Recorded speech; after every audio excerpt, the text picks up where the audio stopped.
Okay. The time is 10:05, and I'd like to open the inaugural meeting of the Utility and Transportation Advisory Committee meeting. My name is Robert Gordon, City Engineer. I'm just playing this role temporarily before we select a chair and vice chair for the commission.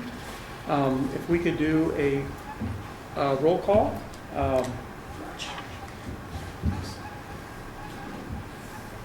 We'll start with George Bennett. Here. Here, thank you. Ruthel Martinez. Byron Trope. Here. Jeff Warshauer. Yeah, here. Thank you. Alvin Foote. Here. Thank you.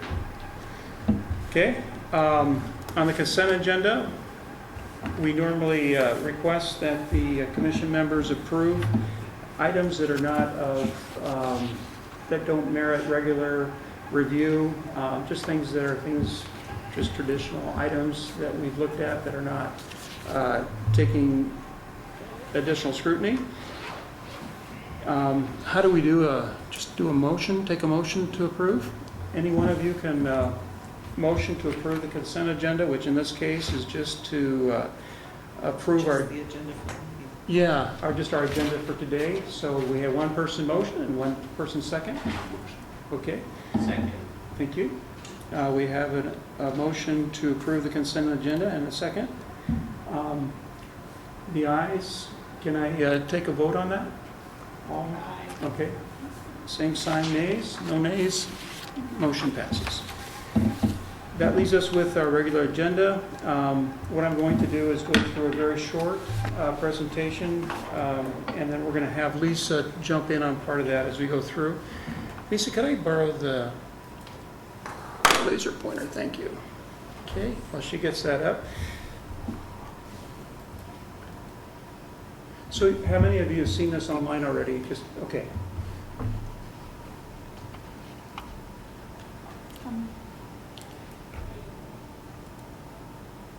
There you go.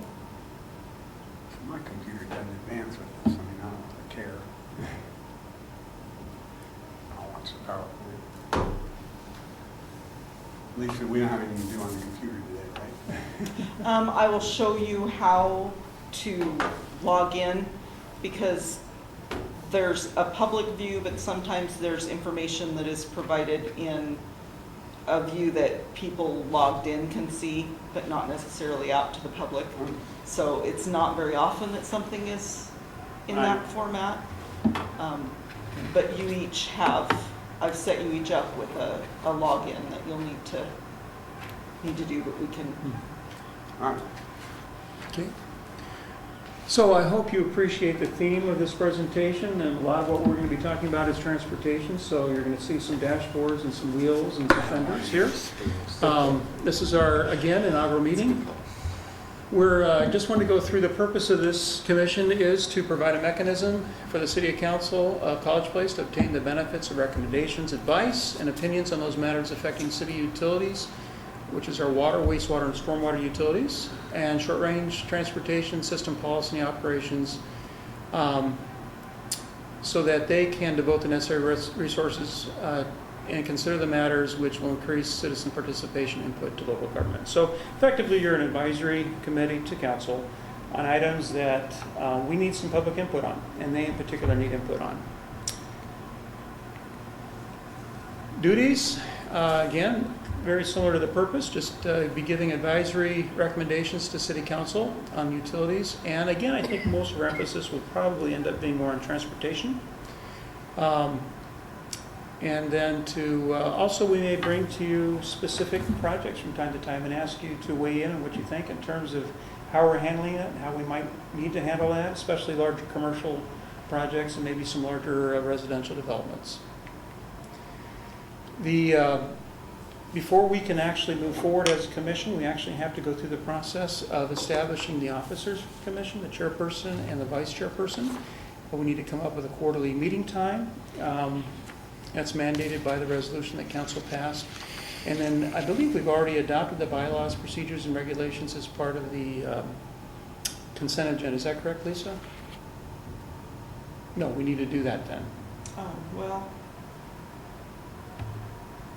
I'd like us to officially. To officially adopt, It okay. would be nice if we officially Okay. adopt the same one that council uses. So I we're did all- not have that prepared. Do we want to bring that up and take a look at that, or do that at the next meeting? No, let's do it. Do it here? Mhm. Okay. So I guess to begin with, we should go ahead and establish who is going to be chairperson and vice chair. That's something that is really in your court in terms of if you would like to be a chair or vice chair. I guess the easiest way would be just to raise your hand and let us know and let the other members know. Or if you see somebody next to you who looks like a good candidate, you can point to them. This is always very awkward at the first meeting, so. And basically, the main thing you'll be doing is the chair will do what Robert's doing here, run the meeting.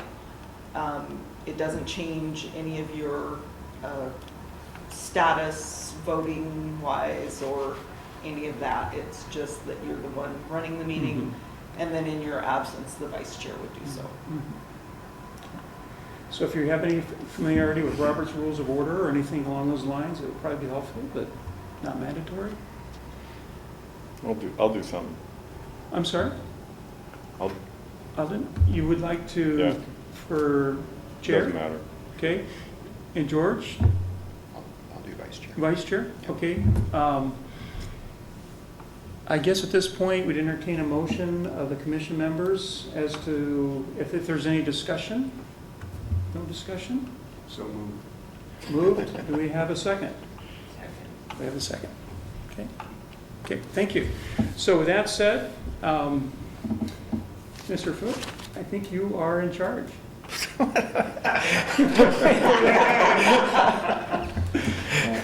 Do you want me to help And assist? you can hand it off to Yeah, Robert. I'll hand if it you'd back like to him. for the It's- first step. There you go. Okay, I've never done one of these meetings either. So I haven't I'm just- either. I'm just playing off of what I've seen done in council. So at some level, we'll lope through this.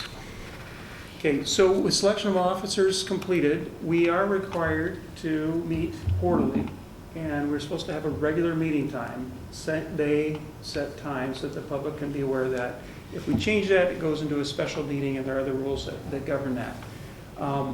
So I'd like to open discussion on what would be a regular meeting time that you'd like to see every 3 months. So I'm a Give me teacher, so during the day, until 3 o'clock, I'm subscribed, I'll say. Okay? So it'd have to be an afternoon, Okay. How much time do you think it would take?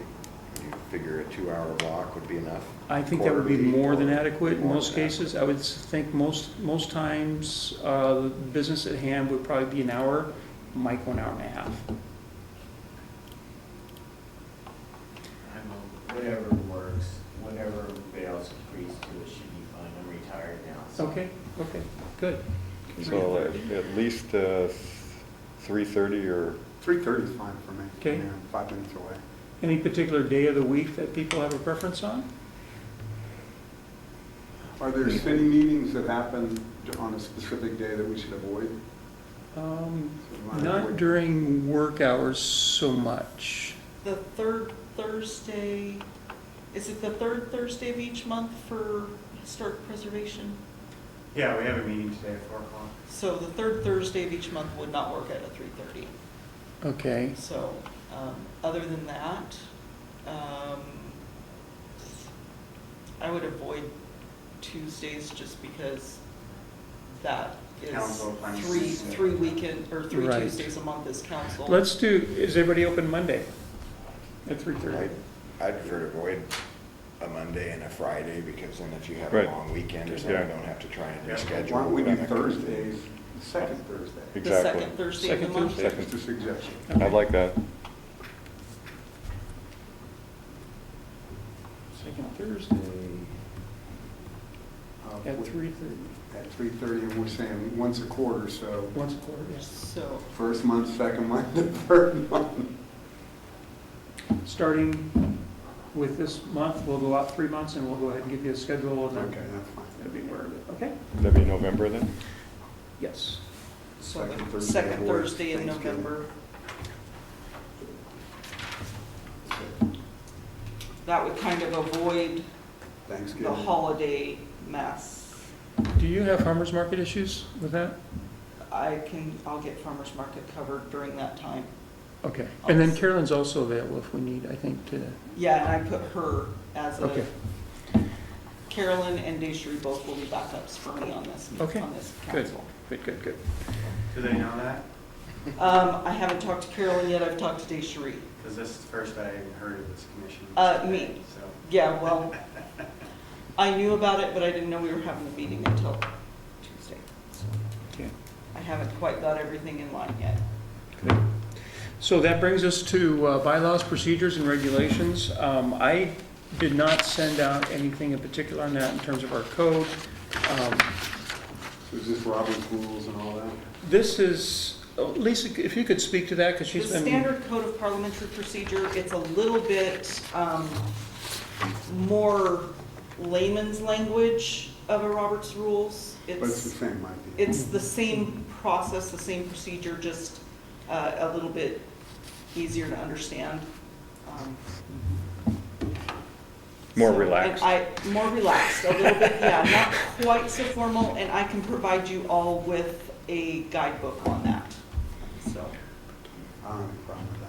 Anyway.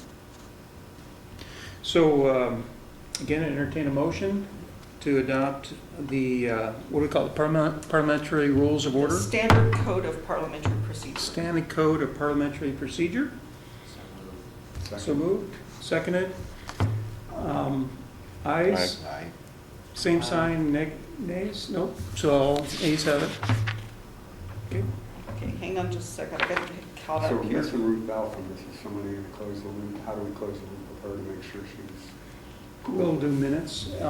Lisa's I taking, meant about the meeting times. meeting time. She'll also have that in the minutes. We can also let her, well, I think we'll send out an email to let everybody know Yes, times. yeah. Who made the motion on the meeting times and date? I missed. I did. I think You it made the was- motion and who yeah. seconded? I did. Okay, Yeah, okay. We just swapped. Those guys are chairs, so we're going to move. You guys are gonna move things through. We don't They're have to gonna do just- anything, they're gonna just. Rubber stamp. Huh? Okay, thank you. okay, I'm caught up. Okay, apologize. Sometimes we move a little quickly.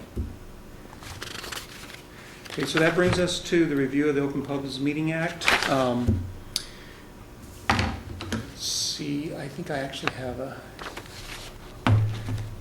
These are just a couple comments that I gleaned from that. Maybe folks have already looked at that. Lisa, you can jump in. Meetings are open to public. We do take minutes. So either Lisa, Carolyn, or Desiree, a couple of our other staff people will take those minutes. The ordinances that you folks have just adopted, or I should say the parliamentary, It's just a motion. it's just a motion, okay. No secret ballots, in other words, you can't meet in smoke-filled, cigar-filled rooms and make agreements. This is all in the open. We have regular meetings, we just established that. There is a personal liability for violations of the act of the Open Public Meetings, so be aware of that. And then you do have to go through training on the Open Meeting Act within 90 days of assuming duties. And I've provided you guys with, Yeah. 2 of you have already done the trainings and provided me the certificates, so just in your email, and then also in this agenda packet is the link to the training for those, for the Okay. Public Records Act and the Open Public Meetings Act. Okay. Does this cover most of the salient? The majority of Items that it, we yeah, need. just make sure that there's actually with Ruth L., there's 5 of you, so no more than 2. And it's just best if you not talk to each other outside of these meetings about city business. Okay. Okay, thank you. So moving along, we're going to go through local road status and overview. That's the first report we have. This is really just to kind of get your feet wet, as it were, and kind of get a feel of some of the items that we're dealing with. And then we'll follow that with a short C Street update. We have, this data is a little stale. We put this together in 2017. It hasn't really changed much, so it should be pretty relevant. We have a little over half of our city streets are what we call local access streets. We categorize our streets based on a federal classification system. So we have arterials, we have collectors, and we have local streets. And the arterials are broken down in major and minor, and the collectors also have a major and a minor category. And so that's what you see up here. The significant thing about this is that anything that is what we call federally classified, in other words, a non-local street, has money attached, possibility for funding through the federal government or through the state. There's a few other situations where we might get some funding for local streets, but it's pretty limited. And so actually a couple of years back, we went through an exercise and actually reclassified a bunch of our streets, including things like C Street, which we're now working on, as federally classified streets, because we know we can get money for them, and because we also know that they act in the capacity of either a collector or an arterial. So there's a point at which you cannot classify every single street in the community as an arterial, and so we're kind of bumping up against that right now. But that's what we've done right now. About half of our streets are local access. We have 3.8 as our minor collectors, 15% major, 16.5 are minor arterials, and 8.2 are principal arterials, which that's Rose Street and College Avenue. Okay? So that means that 56% of our roads Mhm. cannot have funding from federal sources, or not eligible for federal funding. That is correct, and only limited state sources. Yeah, there's some exceptions to that. If you can make an economic development case for some of the funding, sometimes you can get a little bit of federal funding for that based on economic So the argument. Whitman improvements, some of those are outside the city, Mhm. it seems like, so that's a county thing then, right? To the west of us, yes, that's county. What you're seeing right now west of the airport, that is all county driven. So that would have been funded, they're probably calling that an arterial. They are, yes.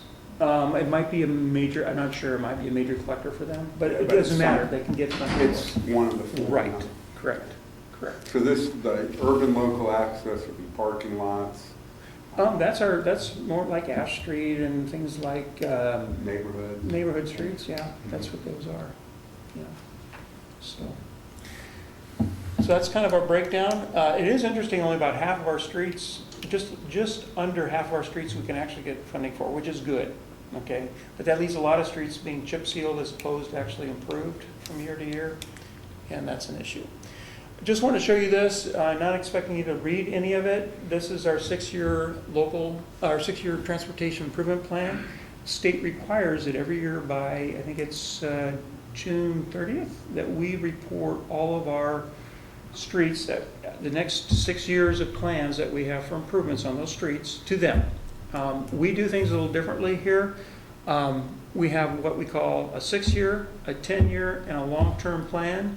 And then in the small print, when council passes that, they give us staff authority, or they allow us to make changes to those plans so that we can actually move a long-term project into a 6-year plan and get funding for it, okay?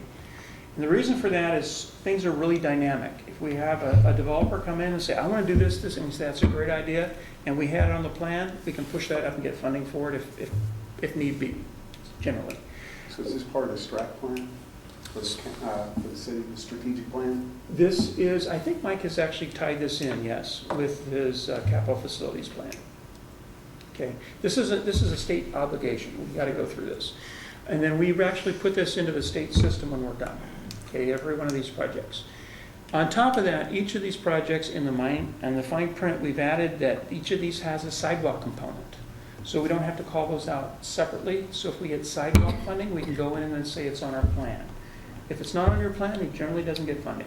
You got to have it on your plan. And then in addition to this, we've added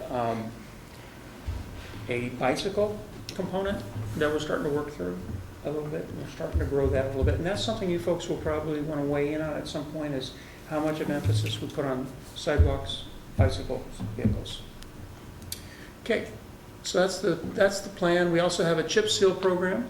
The local streets, that 56% that you saw there, generally just gets chip sealed because we only have so much money. And I meant to ask Sarah what we had this year for our transportation budget, but we're generally in the chip seal program, I think, runs about $100,000 a year, which doesn't get you very much.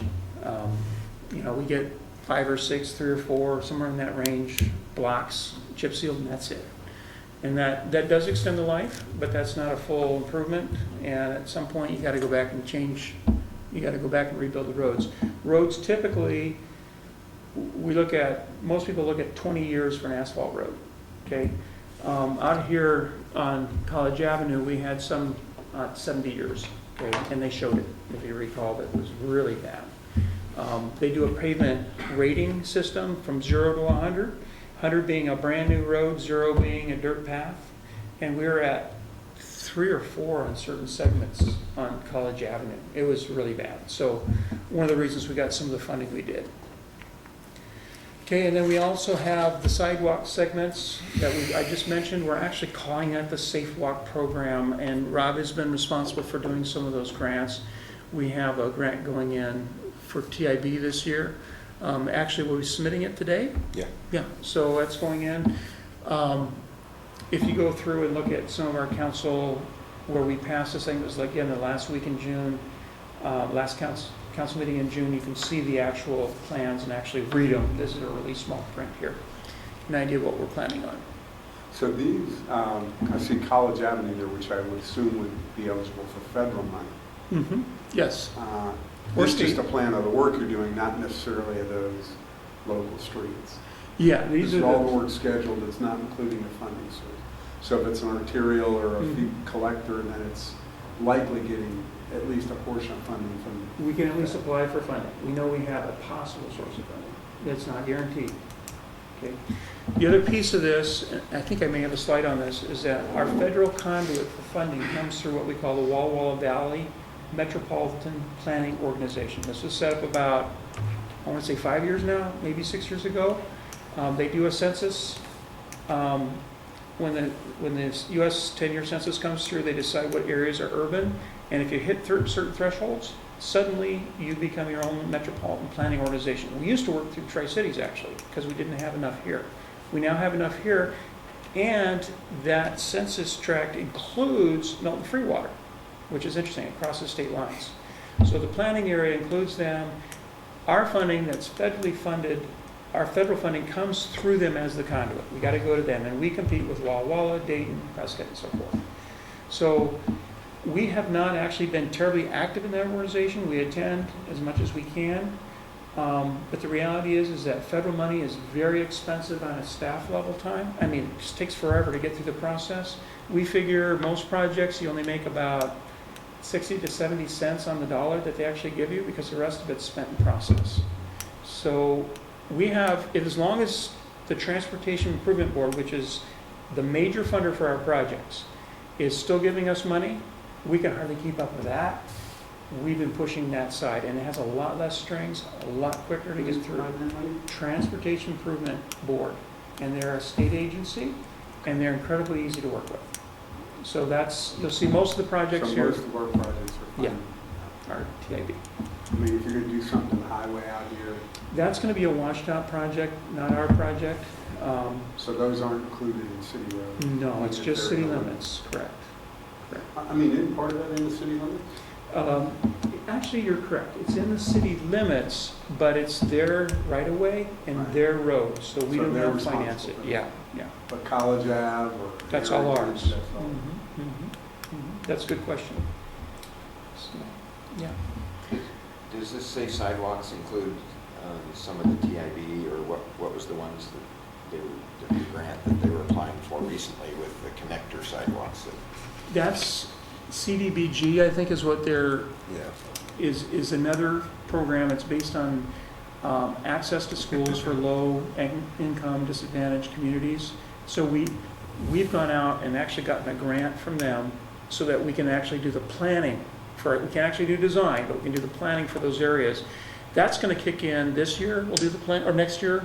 Right now, we selected the consultant at the last council. So we'll probably start this year on that planning process, and they'll help us develop where we want to go to next and the priorities. That's something you folks can have input on as well.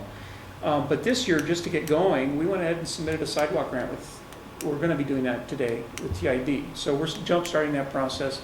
We found some streets, some sidewalks we think that need to go in. We're going to start. So we're calling that the Safe Walks program, but basically it's just a system. or a set of projects that we're going to look at for the next few years.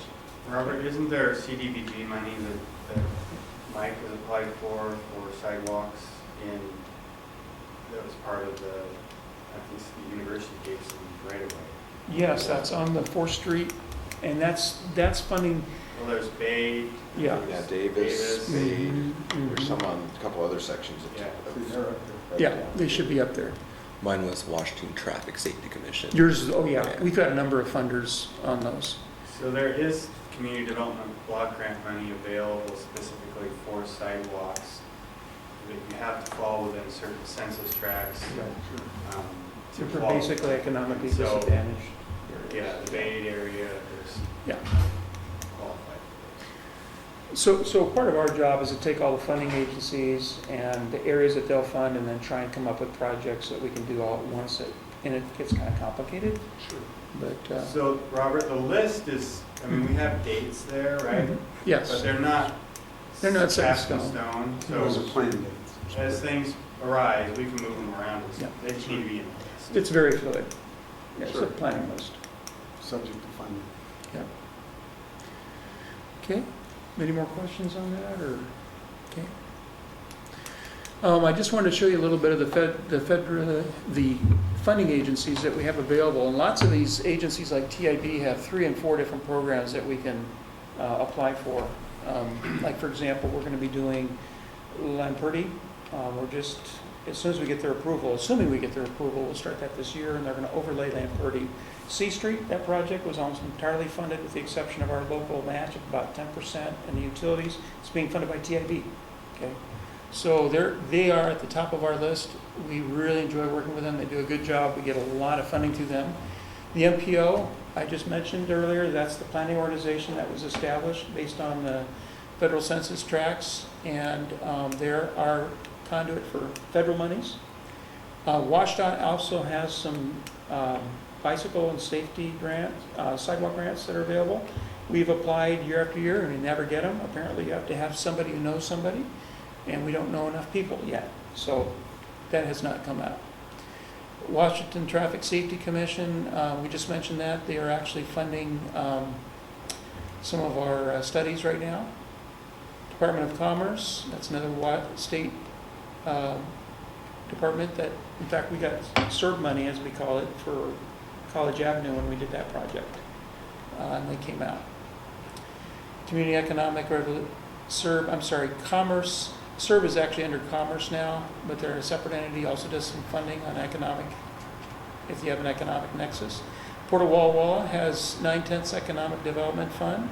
That's usually a couple $100,000 a year that you can apply for. Same is true for the port. They split those returns, those tax returns, and then they funnel them back into the community.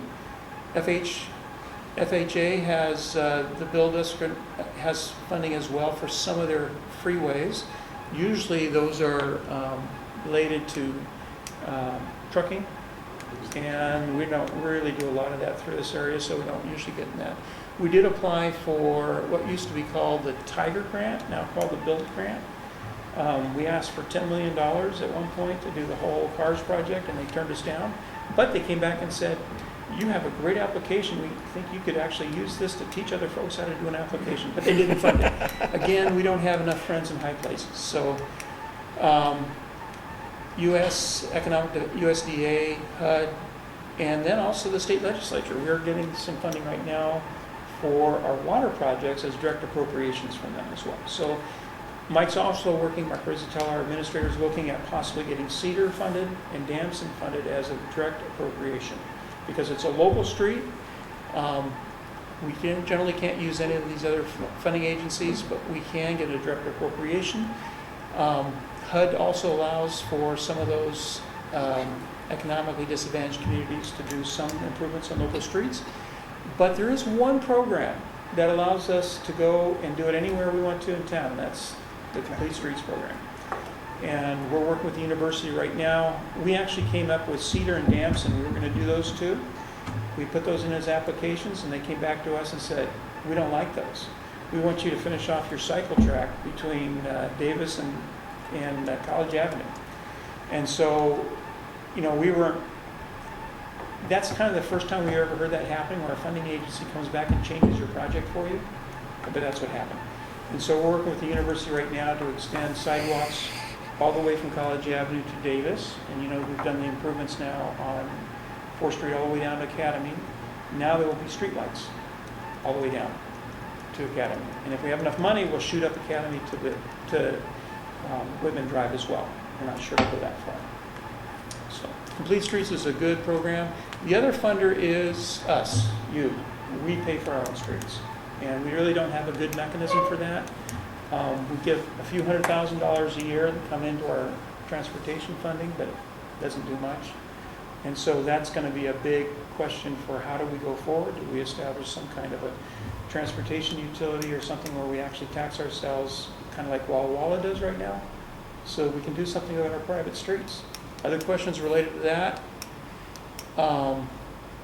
Maybe I involve how wide are our streets? Because the thinner they are, the less we have to build, the less money that's involved, but then the less parking is available too, right? And then there's stormwater implications as well when you have more impervious area. So this again was this was some information we put together back in 2017. So don't hang your hat on it. It's something that we need to update. But if we were to chip seal our local roads every 8 years and grind and overlay every 15 years and reconstruct every 40 years, remember the street typically, really, most people think it only lasts 20 years. We'd be looking at $2.4 million a year. We'd be doing just under a mile, 6 short blocks, about 0.78 miles. If we chip seal our local roads every 8 years, grind overlay every 15, but then reconstruct every 20 instead of 40, we'd roughly double the money. Okay, that's a lot of money for us to come up with every year. And that'd be about 3.88 miles. That's the annual cost. Annual cost, yes. So if we only spend our typical, at that time we were spending about $500,000 a year on chip seal and everything else. Everything that we do, these are also includes our local matches to federal projects. We took all that on replacements. We're looking about a long time before we replace every street at that. Now, again, I want to be careful here. We've made some changes in how we do something. We're getting more of our streets funded federally and state-wise. But basically, it's a long time before we get every street taken care of. And so we have a looming issue out there that we need to address that we don't really have good answers for yet. What's the current annual operating budget? I think it's around 500,000 still. I'd have to check with Sarah. I meant to get that for you, I apologize. But I know on our chip seal it's a little over 100,000 and the rest of it goes to matches and stuff for our federal projects, state projects. Because generally they don't give you money for the whole project. They make you come up with 10 to 15 to 20%, and that's where we get our seed money. So current issues, our 6-year transportation improvement plan priorities you saw, I kind of gave you a list of what we had for this year. Sometimes we get folks saying, hey, we think they need to have this road done, it's more important than others. There's things that we'll be interested in hearing from you folks on. Local street funding, maintenance strategies, chip seal priorities, street standards, how wide again, whether we're going to include storm in that, what kind of level of parking we want to provide for public, planning strips, public versus private parking accommodations, stormwater impacts, complete streets. Complete streets means you don't just design it for vehicles, you have pedestrians, you have possibly bikes, maybe even equestrian uses sometimes, skateboards, whatever it is. A complete street is supposed to be all the transportation modes, things like valley transit as well. Roundabouts, we have some pushback on roundabouts from time to time. People do not like those. Sometimes they're really good solutions from a transportation perspective because they clear traffic and don't stack things up areas where you wouldn't otherwise be able to put in turning movements. But that's something we would need input on. Bicycle facilities, pedestrian facilities, coordinating with water and sewer utilities. The road may be shot, but the utilities may be good. You rip it all up. Or the utilities may be all bad. You need to rip it up, but the street's still good. So how do you prioritize those? Utility relocations, that has to do with our franchise utilities like Pacific Core and like Cascade Gas. What do you do with them? Okay, that's a real mess trying to get them all on the same board in the same place. Not their fault, it's just the nature of the beast. Got a lot of people trying to go into very small areas on the sides of the road. Sometimes they want to be in the middle of the road, so those are issues. And then also, for every project that we go through, if it meets certain criteria, for example, exceeding 100 new trips per day, we ask that you do a transportation impact analysis. They're expensive, not always necessary. We may need some input, kind of like how do we move forward? Are there some standard levels at which we want to review how we trip those studies? Are there cases where there should be exemptions and so forth? That kind of gives you kind of a quick overview of the things that at least come to my mind. And then C Street, you guys have seen the activity out there. Hopefully you haven't tried to drive down there. It's a mess, it's torn up. We're almost completed the first phase of that project. It's been broken into two. We're concerned because they're already about 3 weeks behind schedule halfway into the project. There are liquidated damages that are tied into this project, so they have to get done. What a contractor will typically do is ask for a winter shutdown and ask to start again. When the winter shutdown is in place, time is not counted against their project. Okay? So the issue then it becomes a long protracted project, and it impacts of all of our residents for a much longer period of time. And so we're not terribly excited about that. So we saw that happen on College Avenue to an extreme degree, where they were just all over the place, they never closed anything up, and it really wasn't fun for anybody. We're going to ask for another resubmittal of their schedule so that they actually do end this year. And the answer for them is just to staff up and put more people out there. Instead of 5 or 6 guys, which I think they typically have right now for that whole project, maybe it's 12, maybe it's 3 times that. So anyway, that's what you're seeing out there is phase 1. They're almost done with that. We've had some real challenges with utilities out there in terms of water, sewer, and storm. There's a large, the Burlingame stormwater line runs through that. They're replacing that. That used to serve all of Walla Walla to the east.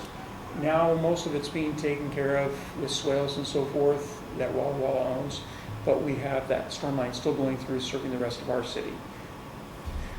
That gives you kind of a quick overview of the issues of C Street. Are there any questions that you folks might have for us in terms of? Can we get this presentation sent to us by email? It was in the link she sent. Oh, okay. Yes, absolutely. You have access to it in this program, Okay. which I'll show you how to log into at Okay. the end of the So meeting. this allowed talk about roads, not much about utilities, stormwater. You know, we had the new stormwater assessment. I know there's a grant proposal for the park down here that was submitted. Are they just typically lower level when the roads are the number 1 priority, or is that? They're a rising priority, can I put it that way? We just instituted the stormwater utility, so those are fair game as well. Water and sewer.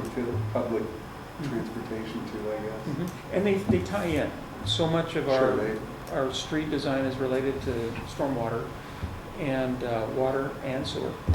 And so they're all kind of in the mix, and then really the timing of those projects so that they make sense, so you're not ripping up new road streets and so forth is pretty important.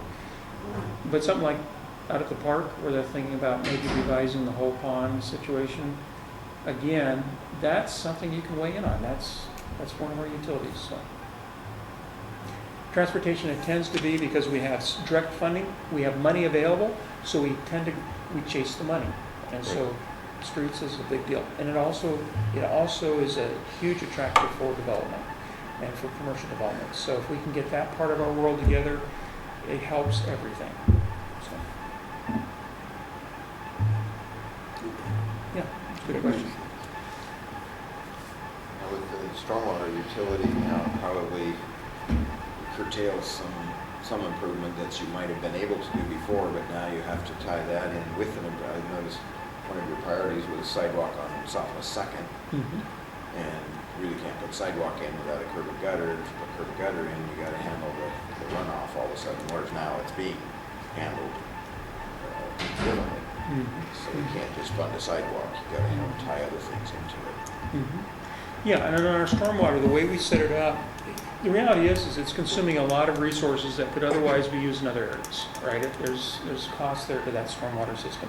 The way we set that up is the rates that we receive are only for administrating the program and the oversight, not the capital facilities or the street sweeping, the maintenance side.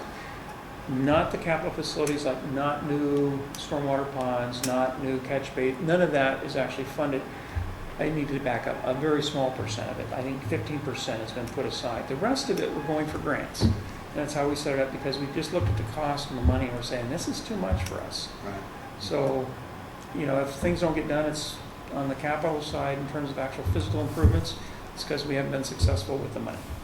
So, But it doesn't, I mean, again, trying to get introduced and understand this. If I look at that one, for example, I did something with my kids at school. We looked at this last year, just what was being applied for in the grant.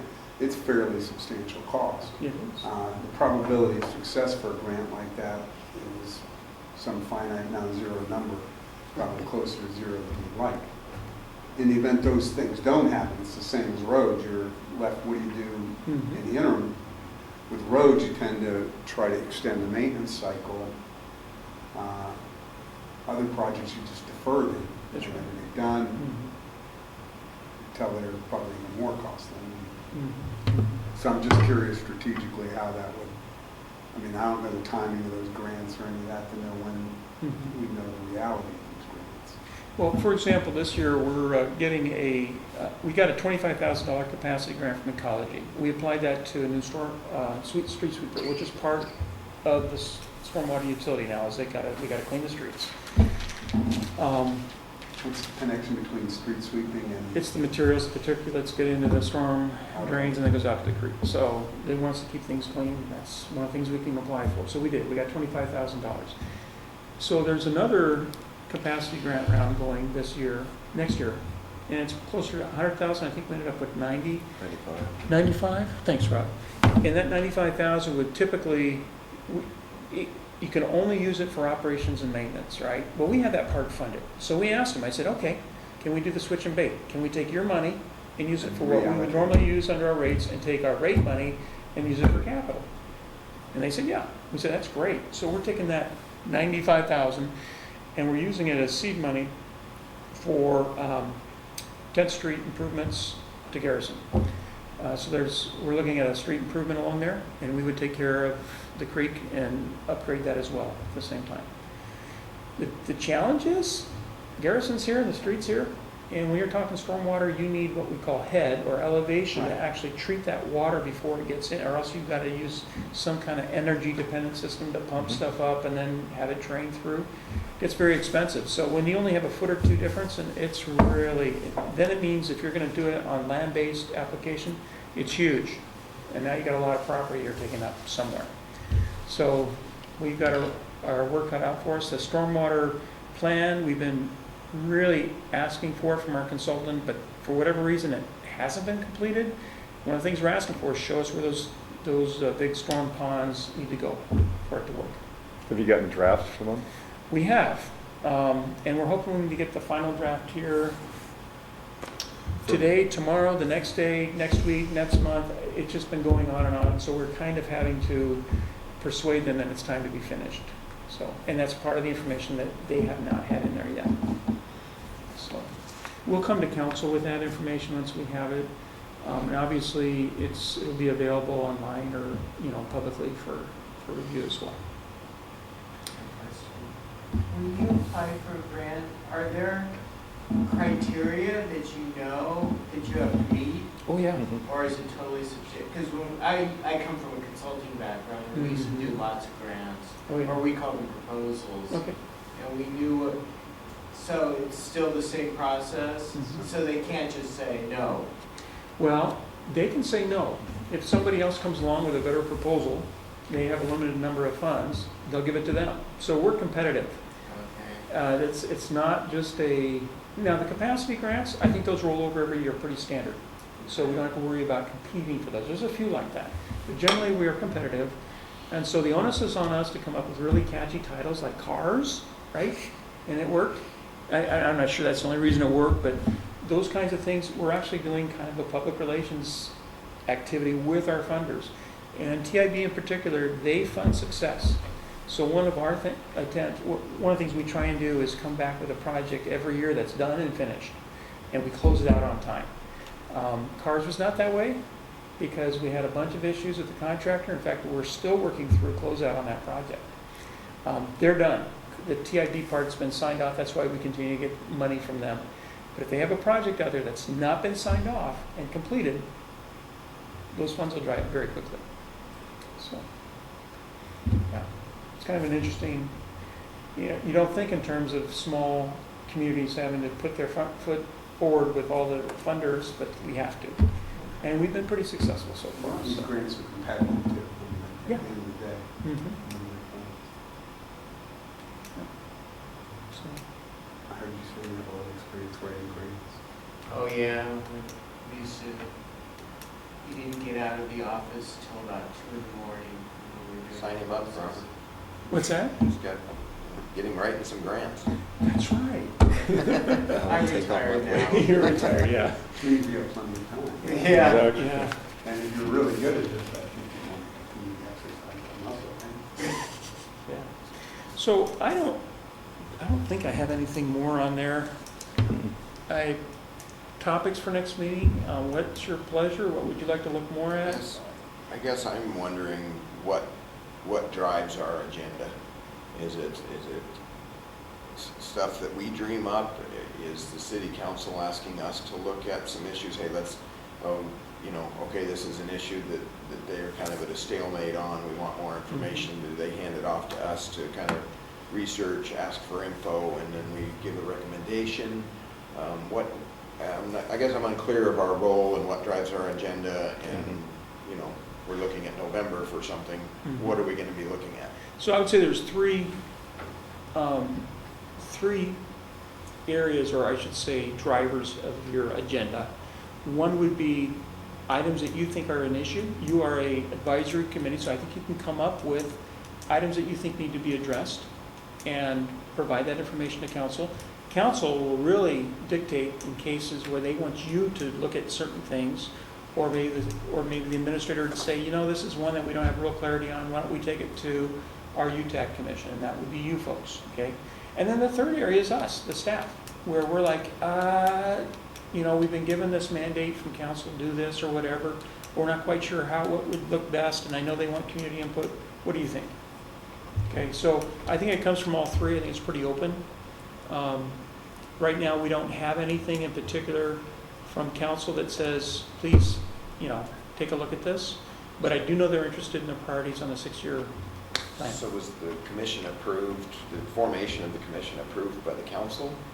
So we report to the council as advisory, or we report to administration or staff as an advisory? This is where the reporting occurs. This is an open public meeting. And so your decisions, your motions that you've approved become public record, and those are taken up by council as your recommendations. So you could come up with a list of findings or something on a particular project or something, and, motion that this be a formal, what would you say? Formal recommendation. A recommendation from the commission to the council. So this is the venue for doing that. So that's very interesting if there's no driven agenda. Yeah. I guess an example I'm thinking about right now is the construction that's going over on Tomarson, where they're putting the pipes in and stuff over there. And since I live right over there, Right. and I guess some of the feedback that I've gotten by driving past sometimes is the contractor's left it in a mess. But he has also not replaced in-kind sidewalks. So it's concrete cut out and put back with asphalt. You would think it would be concrete, replace it back with concrete as sidewalks. So is that something that we would? So what section are you talking about? It's just south of Happel there. Okay. So you look at the concrete, they're putting pipes in, and that was what my wife said too. She goes, wouldn't they put it back in concrete? rather than asphalt in the sidewalk? I understand the street, yeah, you gotta put a asphalt. No, they back should be asphalt putting it back concrete in concrete. ultimately. So Yeah. I guess the question is that types of things that we'd bring up here? Or do you guys just get, you know, if I made the comment, you get back and see what the contract says to see whether it's replacement in kind rather than just put a surface back in? Those kinds of observations are generally more of a public input to the city as to, hey, are you guys doing it right? What I would see your folks doing is looking more at policy in terms of, okay, how do we manage a project like this in general? Do we, for example, one of the things that we run into is we often let the contractor establish their own schedule because we know it makes it a lot cheaper to do. Right. But what does that do? That means that it may impact our community a lot more. It may mean that the project gets longer. It may mean it's during the wrong time of the year during school, but they get it done cheaper.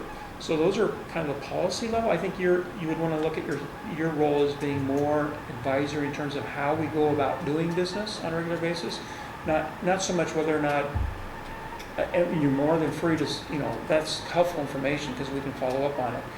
But I think you're actually at a higher level. Okay, I was just kind of curious, if we see something, is that No, what that's, yeah. bring forward also, something that, during my construction stuff I've done in the past, it's like it's replaced back in kind, you don't really change it. And I think he's saying the same so- thing. So the right. question is the project runs full course yet? Is that something that we do at the end when you're Right, done? maybe just temporary, they put it back in, they're gonna take it out and Yeah.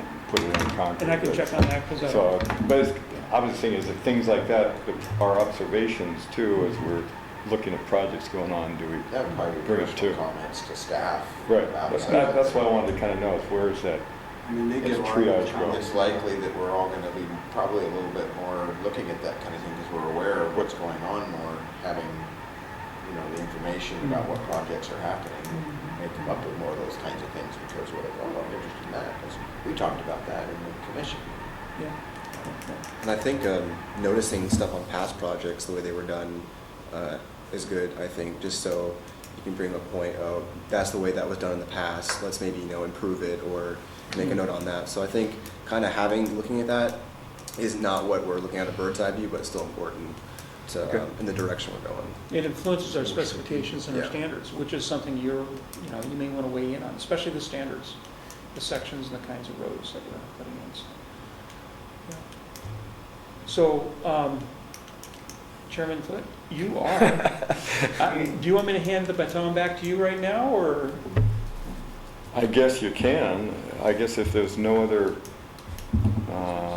business other than us learning how to log on the computer, Which we can do after the formal meeting. exactly, we could look for a motion to, No, the next meeting is November 14th November 14th? at 3:30 here. And you will get a packet Okay. emailed to you, just like what you did for this meeting. Do you want topics? Are there particular topics you folks want to look at? I guess that'd be the other question is there any topics that we as a committee want to look at other than reviewing what we saw today as far as what the scope is of upcoming projects and things like that? Because I saw the list, but that doesn't mean it's in my brain what they are, So, It could be as open as a discussion over priorities for the commission, areas that you folks really want to take a look at, and maybe talk that one through with each other next meeting. I mean, that's an option too. okay. Would that be? And You there's know, 3 months in between, so things may come up Yeah. during that 3 months that We can put them on the council agenda. or administration will want you to look at. There as are well. grants that have been submitted that'll be decided on between now and then that you can take a look. So if a grant gets approved, I assume you go forward with the plan, but it'd be nice to take a look at, where there's money to do stuff, how does that get prioritized and understand and provide feedback on that. Is there a way we could find that out? We could maybe it'd be helpful to go through kind of like that. I had the list of grant opportunities up there? Are you thinking maybe just delve into that a little bit more in terms of, I mean, so you know, it's like in Silence of the Lambs, you cut at what you see or don't see. So if you're at the university, you see things around the university. I'm over by the park, I see things at the park. You're over on the other side of the highway, so you're seeing things there. And I'd actually gotten kids involved with that, so it's one of those things where, you know, we're trying to find a solution and then discovered that there was this whole big project that had been done and that it gets thrown into the grant hopper. It'd be nice to know what happens to those grants, because if they don't get approved, what's the plan? And a lot of those, I think when things, you know, I understand in cities, it's fundamental to find money to pay for stuff. So if you write a grant every year, kind of puts off those activities, they don't get dealt with. There are other alternative, other ways. It'd be neat to know where these things are concerned. And I say stormwater because stormwater is a big part of that. We just got the assessment on that, you know, the new assessment, so it's kind of, boy, we ought to be thinking about that. So to me, understanding grants we've applied for, what their status are, relative to the plan, and then grants like the pond there that add value to the community, but you know, I'd have a hard time prioritizing that neutrally. so really just, you're looking just for feedback on what's happened with the grants? Right? And what plan B is if we don't get them? Absolutely, that's a much better way to Yeah, what's pending grants and then what, you know, the future grants listing. Because if you've been declined a couple of years in a row, it may make sense at that point to go hire somebody to submit that grant because it might be a professional. We did hire them. No, just kidding. Do we know all the grants that are available? Or even apply for. I would hesitate to say we know all the grants that are available. Okay. I didn't mean to phrase it that way, but, you know, do we have a good understanding of what we can apply for?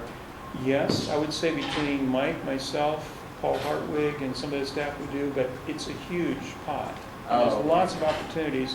And the problem is we don't always sync real well with a lot of money. We've done a couple of grants, like with WashDOT, I mentioned earlier, with their pedestrian program and their sidewalk programs. We don't get them, but we spend a lot of time on them.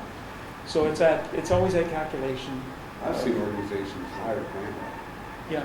You'll say we're probably limited by staff time and operational dollars and also the matching dollars on what we can actually apply for. You can't apply for it if you can't afford the matching dollars. So those are probably what drives what we actually apply for. So, Yes. but it would be good to dovetail what you were talking about. If we've got for our next meeting a list of all the grants that we have applied for, whether we've got them or not, and what those values were and what our matching was on those, so we could start to have an idea of what the city resources are that go into those projects. I think that would be helpful. Yep. How far back do you want to go? Would that be? Well, I would think maybe current projects in place or things that Things we're, for this year. yeah, things that we're planning to We've applied for. apply for or have applied for and it's pending. You know, it occurs to me, I used to work in a company years, probably 8 years ago. And this is, I guess, when Obama was in office and we were going to rebuild infrastructure. So there's all this money available for it. So they rebuilt a road that was already a very nice road. And I remember thinking, because I drove every day, why are you rebuilding a road that's already in good shape? Well, the answer to that probably is we got money. That's right. And I think that's the challenge in a lot of communities is where you get the money.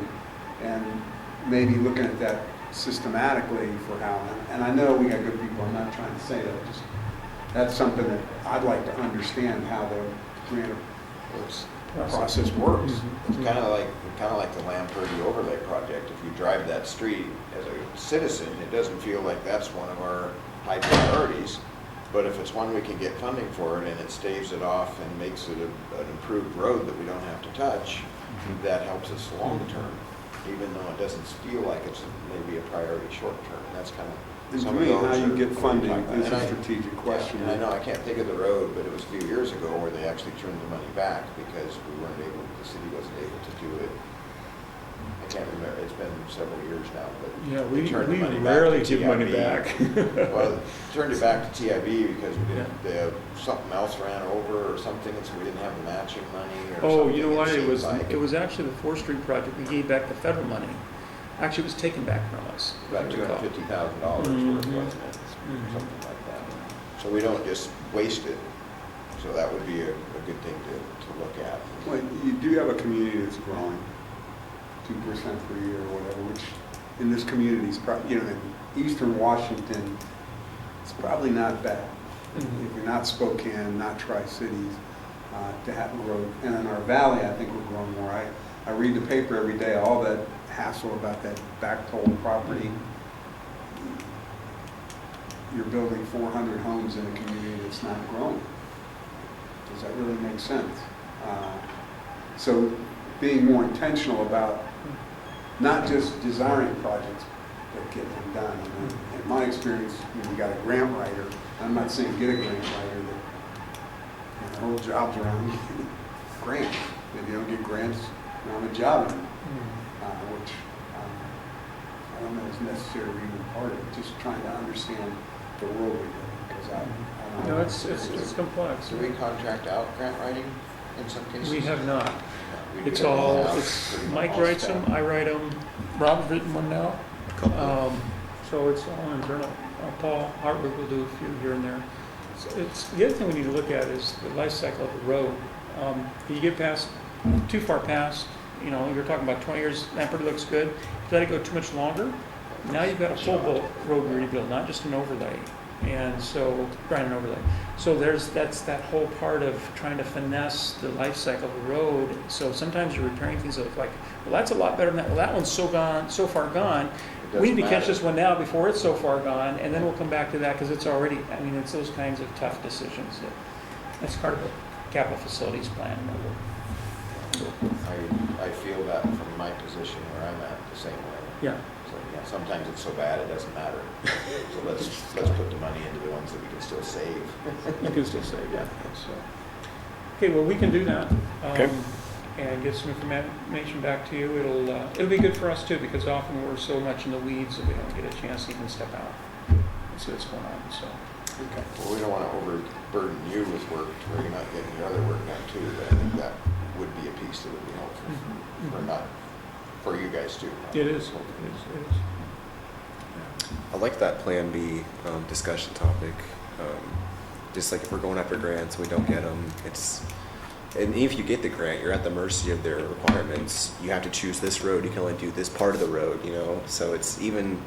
I'd like to have a method that's less restrictive, because there's a lot of requirements that go along. They pretty much run your project or decide what you get to do with it. So I like having that option of more wiggle room is good. To me, utilities, transportation are all under that nasty headline, infrastructure, that supports a community's quality of life and growth and all the things that you want to do. So to me, it's about, is this going to be the kind of community we want to be in? And if it is, we take an interest in making sure that the priorities get done. And then a grant is a potential solution, not a process. So we applied for 5 grants and winning. Maybe there's an alternative plan. I like the plan B discussion. Okay. That's good. Okay. No, that sounds great. I guess there's no other discussion. I'd look for a movement to adjourn. Yep.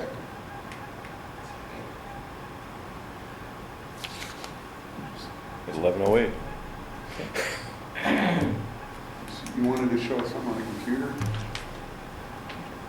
So I take it the meeting is adjourned? Yeah. You get the gavel.